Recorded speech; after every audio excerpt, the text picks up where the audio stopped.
किलोमीटरची लांबी असणारा हा मार्ग आहे। त्याच्यापैकी मार्च 2024 पर्यंत या प्रकल्पाचं फक्त 99 किलोमीटर काम पूर्ण झालं होतं। आज स्थितीला म्हणजे 10 महिन्यामध्ये मागच्या 10 महिन्यात त्याचा पाठपुरावा करून माननीय मंत्री महोदयाला भेटलो। आदरणीय आमच्या ताई पण आमच्या सोबत असताना बऱ्याच गोष्टी करताना 10 महिन्यामध्ये या रेल्वे मार्गाला गती देऊ आता ते 166 किलोमीटर काम कंप्लीट झालंय। म्हणजे जवळपास 62 किलोमीटरचा मार्ग या 10 महिन्यामध्ये कंप्लीट झालेला आहे। त्याचबरोबर अहमदनगर टप्पा काम पूर्ण झाले असून त्यावर ट्रायल रन देखील यशस्वीरित्या पार पडलेली आहे। यासाठी मी सरकारचे आभारी मानले। या गतीने बीड ते परळी वैजनाथ हा उर्वरित टप्पा पूर्ण होईल अशी अपेक्षा व्यक्त करतो। अहिल्यानगर बीड परळी वैजनाथ या रेल्वे मार्गावर बीडसाठी तयार करण्यात आलेली रेल्वे स्थानके हे शहरापासून 15 किलोमीटर दूर आहे। त्याच्यामुळे तेथील लोकांची बऱ्याच आमच्या बीड जिल्ह्यातील लोकांची बीड या शहराजवळ दुसरा एक जो ऑलरेडी बार्शी नाका रेल्वे थांबा घेतला होता ते रेल्वे स्टेशन नवीन तयार केलं पाहिजे किंवा त्याला तिथं थांबा दिला पाहिजे। म्हणजे बीड एक आणि बार्शी नाका एक असे 2 शहरालगत होतील आणि जेणेकरून प्रवाशाच्या होणाऱ्या अडचणी लक्षात घेऊन या मार्गावर बीड शहरात बार्शी नाका येथे एक स्थानक बांधकाम करून तेथे सर्व गाड्यांना थांबा देण्याची एक विनंती करतो। त्याचबरोबर अहमदनगर बीड परळी रेल्वे मार्गाच्या कामासाठी काकडहिरा धानोरा रोड हिवरसिंगा सराटा खोकरमवा आणि इतर ठिकाणी सडक वाहतूक बाधित झालेली आहे। त्यामुळे शेतकरी शालेय विद्यार्थी वृद्ध आणि या प्रवाशांना अडचण येत आहे।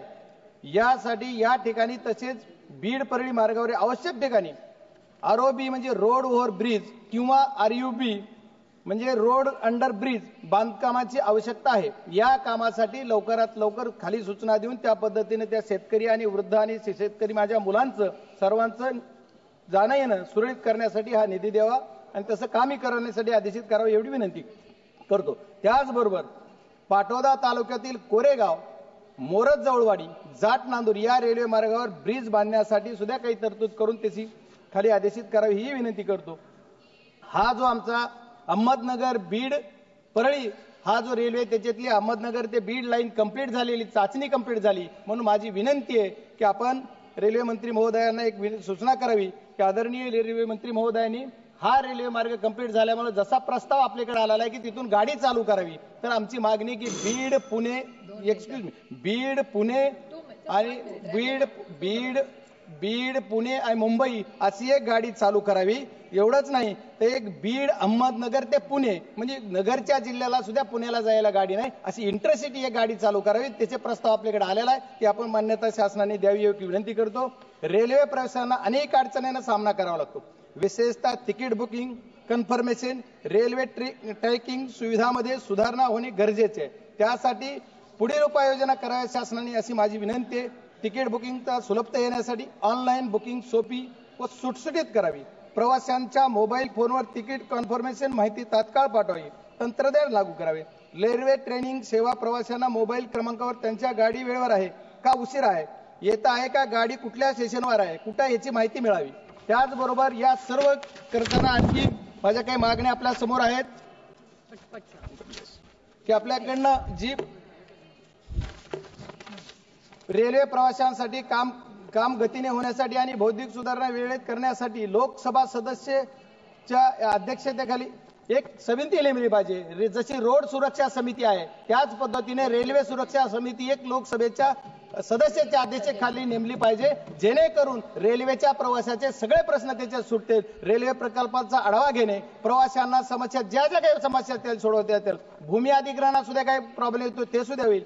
भूमी अधिग्रहण प्रक्रियेमध्ये महसूल विभाग आवश्यक ते सहकार्य मिळत नाही तसेच निर्णय प्रक्रियेमध्ये विलंब होतो असल्याने अनेक प्रकल्प रखडत आहेत। या कारणासाठी रेल्वे अधिग्रहण संगमित भूमी समाधान गैरव्यवहार तक्रारी झाल्या आहेत। यावरून नियंत्रण ठेवण्यासाठी जिल्हास्तरीय रेल्वे समितीचा अधिकार देऊन सर्व संबंधित यंत्रणा समन्वयक म्हणून कार्य करण्यासाठी समिती गठीत करण्यात यावी ही एक विनंती। भारतीय रेल्वे ही देशातील सर्वात मोठी वाहतूक सेवा असून करोडो प्रवाशांच्या जीवनाचा अविभाज्य भाग। प्रवाशांना सुरक्षित सुविधा वेळेची बचत या खालील सुविधांची आवश्यकता आहे।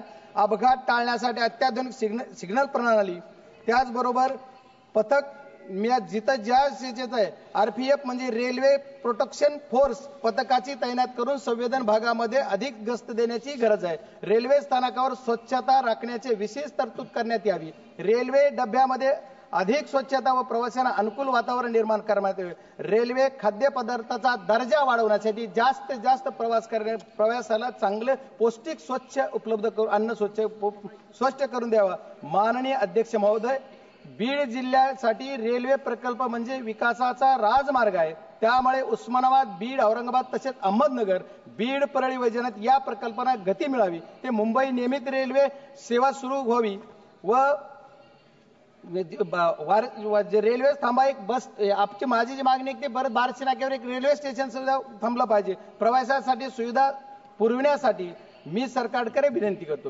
रेल्वे ही गोरगरीब मध्यमवर्गीय नागरिकांची जीवनवाहिनी आहे म्हणून काम करतो. मी देशाच्या उभारणीमध्ये रेल्वेचा मोठा योगदान आहे हे पण विनंती करतो. एक मिनिट. देश की तरक्की के सफर में हमें भी रखिए, हमारे हौसले को भी उड़ान का मौका दीजिए. खूप खूप धन्यवाद. श्री संजय देशमुख. धन्यवाद अध्यक्ष महोदय.